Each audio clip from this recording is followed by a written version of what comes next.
บายดีน้องซื้อนางบัวคำปัจจุบันน้องอยู่บ้านเซามิสาย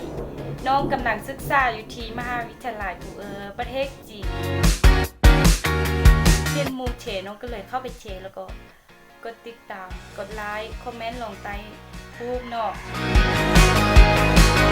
น้องไม่เคยรู้จักเพลงนี้มาก่อนเลยมีเต้เห็นมูเชน้องเลยเข้าไปเชแล้วก็ลิ้นน้ำมูก็ในคืนนั้นน้องรู้สึกมั่นใจตัวเองแล้วก็คิดว่าต้องได้เพราะว่า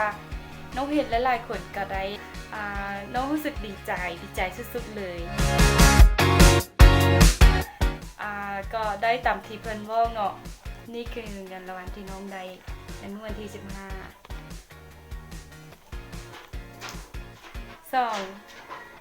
2 ล้าน8แสนเนาะ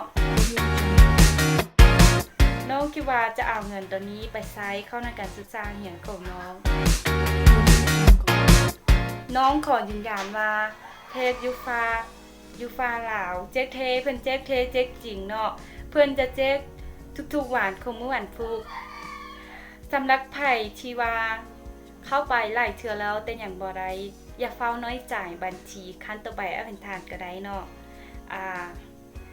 สุดท้ายนี้น้องขอขอบใจทางรายการที่มีให้น้องและให้หมู่เพื่อนทุกคนขอให้แต่ละคนจงโชคดีอีกเทื่อนึง